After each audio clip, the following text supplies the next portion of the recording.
ತಿಂಗಳು ಮಗು ಇಟ್ಕೊಂಡಿದ್ದೀನಿ. ಏನೂ ಮಾಡೋಂಗಿಲ್ಲ. ಬಟ್ ಅದನ್ನು ನೋಡ್ಕೊಬೇಕು, ಇವ್ರನ್ನೂ ನೋಡ್ಕೊಬೇಕು. ಬಟ್ ನನ್ನನ್ನು ನಾನು ನೋಡ್ಕೊಳ್ಳೋಕ್ಕಿಂತ ಹೆಚ್ಚಾಗಿ ಇವರೇ ನನ್ನ ನೋಡ್ಕೊಂಡಿದ್ದಾರೆ. ಇವ್ರನ್ನ ನೋಡ್ಕೊಳ್ಳೋಕ್ಕಿಂತ ಹೆಚ್ಚಾಗಿ ನನ್ನನ್ನು ಇವ್ರು ನೋಡ್ಕೊತಿದ್ದಾರೆ. ಇವ್ರಿಗೆ ಹುಷಾರಿಲ್ಲದೆ ಇರ್ಬೋದು, ಬಟ್ ನನಗೆ 9 ತಿಂಗಳು ಅಂತ ನನಗೆ ಗೊತ್ತಾಗ್ತಾನೆ ಇಲ್ಲ, ಅಷ್ಟು ಚೆನ್ನಾಗಿ ನೋಡ್ಕೊಂಡಿದ್ದಾರೆ. ಇದನ್ನು ಮಾತ್ರ ಹೇಳಕ್ಕೆ ಇಷ್ಟಪಡ್ತೀನಿ ಸರ್. ನಾನು ಎಲ್ಲರ ಹತ್ರ ಇಂಥವ್ರನ್ನ ಕಳ್ಕೊಳಕ್ಕೆ ನಾನು ಯಾವತ್ತೂ ಇಷ್ಟಪಡಲ್ಲ. ನನ್ನ ಗಂಡನ ಉಳಿಸ್ಕೊಳಕ್ಕೆ 25 ಲಕ್ಷ ಬೇಕು. ದಯವಿಟ್ಟು ನನಗಂತೂ ಹೊಂದಿಸ್ಕೊಳಕ್ಕಾಗ್ತಾ ಇಲ್ಲ. ನೀವೇ ನನಗೆ ಹೊಂದಿಸ್ಕೊಡ್ಬೇಕು. ನಿಮ್ಮ ಸಹಾಯನೇ, ನಿಮ್ಮ ಬೆಂಬಲನೇ ನನ್ನ ಗಂಡನ ಉಳಿಸ್ಕೊಡೋದು.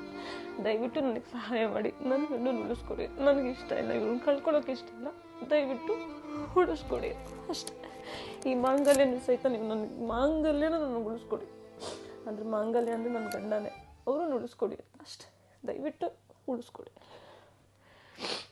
ತಂಗಿಯ ಕಣ್ಣೀರಿಗೆ ನೀವು ಸ್ಪಂದಿಸಬೇಕು. ಯಾಕಂದರೆ ಒಂದು ಕರಾಟೆಯ ಟೀಚರ್ನ ಪರಿಸ್ಥಿತಿ ಈ ಥರ ಇದೆ ಅಂದರೆ ನೀವೆಲ್ಲರೂ ದಯವಿಟ್ಟು ಈ ವಿಡಿಯೋವನ್ನು ಶೇರ್ ಮಾಡಿದರೆ, ನಿಮ್ಮ ಕೈಯಲ್ಲಿ ಆಗುವಂಥ ಸಹಾಯವನ್ನು ಮಾಡಿದರೆ ಖಂಡಿತವಾಗಿ ಇವರ ಮಾಂಗಲ್ಯವನ್ನು ನೀವು ಉಳಿಸಲಿಕ್ಕೆ ಸಾಧ್ಯವಾಗ್ತದೆ.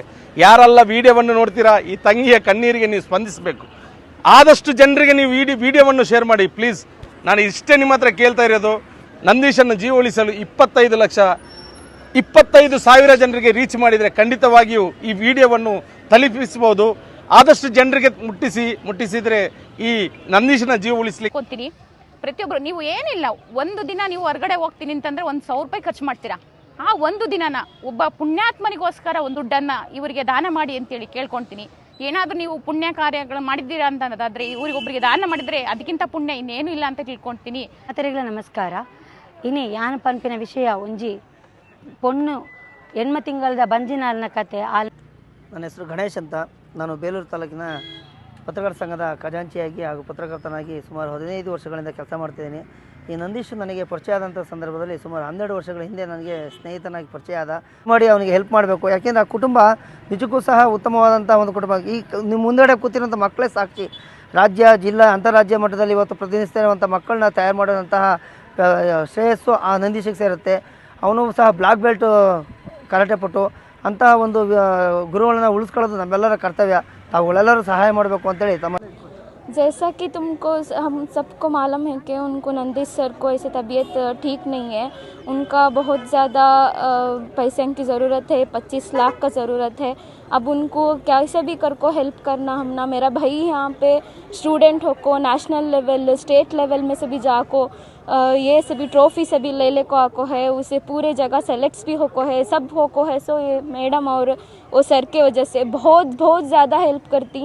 तो उनको प्लीज़, उनको कितना होता तुम्हारे हाथ से, कितना होता 500, 1000 कितना होता तुम्हारे हाथ से होता, उनको हेल्प करो. ಪುದರ್ ಜಗನ್ ಏನು ಸಕಲೇಶ್ಪುರ ಬರ್ತದೆ. ಎನ್ನ ಸರ್ಗೆ ಹುಷಾರಿಜ್ಜಿ ಮಕ್ಳಿಗೆ ನಿಕ್ಲಕ್ಕೆ ಏತಾಪುಂಡು ಅದು ಸಹಾಯ ಮನ್ಪಲೆ. ಮಕ್ಳಿಗೆ 25 ಲಕ್ಷ ಬೋಡು ನಿಕ್ಲಿಗೆ ಏತಾಪುಂಡು ಅದು ಸಹಾಯ ಮನ್ಪಲೆ. ಹೆಂಗಾದ್ರೆ ನೀವು ದಯವಿಟ್ಟು ಸಹಾಯ ಮಾಡಿ ನಮ್ಮ ಸರ್ನ ಉಳಿಸ್ಕೊಡಿ. ಆಟೋ ಚಾಲಕರ ಸದಸ್ಯ, ದಯಮಾಡಿ ನಮ್ಮ ಆಟೋ ಚಾಲಕರುಗಳು ಏನಿದ್ದೀರಾ, ಸಾವಿರಾರು ಮಕ್ಕಳುಗಳಿಗೆ ಕರಾಟೆ ಒಂದು ಹೇಳ್ಕೊಟ್ಟು ಒಂದು ರಾಷ್ಟ್ರ ಮಟ್ಟಕ್ಕೆ ತಗೊಂಡೋದಂಥ ನಮ್ಮ ಟೀಚರ್ ಇಲ್ಲೇ ಇದ್ದಾರೆ. ದಯಮಾಡಿ ಅವರ ಒಂದು ಮಾಂಗಲ್ಯ ಉಳಿಬೇಕು ಅಂತಂದರೆ ನಮ್ಮ ಚಾಲಕರುಗಳೆಲ್ಲ ಏನಿದ್ರೆ ಎಲ್ಲರೂ ಸೇರಿ ದಯಮಾಡಿ ಇವರಿಗೂ ಆದಷ್ಟು ನಮ್ಮ ಕೈಲಾದಷ್ಟು ಒಂದು ಅಳಿಲು ಸೇವೆಯನ್ನು ಥರ ಮಾಡಿ ಇದನ್ನು ಆದಷ್ಟು ಜನರಿಗೆ ಶೇರ್ ಮಾಡಿ. ದಯಮಾಡಿ ಇದು ರಾಷ್ಟ್ರ ಮಟ್ಟದಲ್ಲಿ ತಲುಪಿ ಎಲ್ಲ ಯಾರ್ಯಾರ ಹತ್ರ ನಮಗೆ ಫಂಡ್ ಏನು ಕಲೆಕ್ಷನ್ ಆಗಬೇಕು ಅದನ್ನೆಲ್ಲ ಮಾಡಿ ದಯಮಾಡಿ ನೀವು ಅವರಿಗೆ ತಲುಪಿಸ್ಕೊಡ್ಬೇಕು ಅಂತ ಹೇಳ್ಬಿಟ್ಟು ಈ ಮೂಲಕ ಮನವಿ ಮಾಡ್ತಾಯಿದ್ದೀನಿ ಸ್ನೇಹಿತರೆ. ನಾನು ಜಗದೀಶ್ ಅಂತೇಳಿ ವಾರ್ಡ್ ಕೌನ್ಸಿಲರ್. ನಾನು ಆಗಲೇ ಆಮೇಲೆ ಪಾಪ ಅವ್ರಿಗೆ ಒಂದು 7 ಮಂತ್ಸ್ ಪ್ರೆಗ್ನೆಂಟ್ ಇದ್ದಾರೆ. ಪಾಪ ಅದು ನೋಡಿದ್ರೆ ಬೇರೆ ಯಾರಿಗಾರು ಹೊಟ್ಟೆ ಉರಿಯುತ್ತೆ.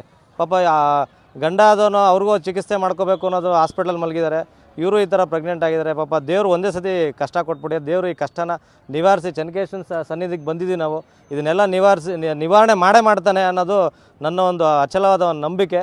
ಆ ಒಂದು ಮಾರಣಾಂತಿಕ ಕಾಯಿಲೆಯಿಂದ ನಾವು ಅವ್ರನ್ನ ದೂರ ಮಾಡೋಕ್ಕೆ ನಮ್ಮಗಳಿಂದ ಸಹ ಸಹಾಯ ಬೇಕಾಗಿದೆ. ನಾನು ಈ ಊರಿನ ಜನತೆಯ ಪರವಾಗಿ ಅವ್ರಿಗೆ ಸೇವೆ ಮಾಡೋಕ್ಕೆ ತಮ್ಮಲ್ಲಿ ಕಳಕಳಿಯಿಂದ ಕೇಳ್ಕೊತಾ ಇದ್ದೀನಿ. ರಶ್ಮಿತ್ ಅಂತ. ನಮ್ಮ ಸರ್ ಹುಷಾರಿಲ್ಲ, ಜಾಸ್ತಿ ದಿನ ಆಗಿದೆ. ಅವರು ಜೀವ ಉಳಿಸಿಕೊಡಿ ಪ್ಲೀಸ್. ನಮಸ್ತೆ, ನಾನು ಶ್ರುತಿ ದಯಾನಂದ್ ಮಾತಾಡ್ತಾ ಇರೋದು. ನಮ್ಮ ಸೆನ್ಸಾಯಿ ಮೇಡಮ್ ಹಸ್ಬೆಂಡು ತುಂಬ ಹುಷಾರಿಲ್ದಲೆ ಹಾಸ್ಪಿಟ್ಲಲ್ಲಿದ್ದಾರೆ. ನಮ್ಮ ಹಸ್ಬೆಂಡ್ ಆರ್ಮಿಲಿರೋದು, ಅವರಲ್ಲಿ ದೇಶ ಕಾಯ್ತಾ ಇದ್ದರೆ ಇವರಿಲ್ಲಿ ಹೆಣ್ಮಕ್ಳಿಗೆ ಯಾವ ಥರ ಪ್ರೊಟೆಕ್ಷನ್ ಇರಬೇಕು, ಯಾವ ಥರ ಅವ್ರನ್ನ ಅವ್ರು ಸೇವ್ ಮಾಡ್ಕೋಬೇಕು ಅಂತ ಕರಾಟೆಲಿ ಹೇಳ್ಕೊಡ್ತಾರೆ.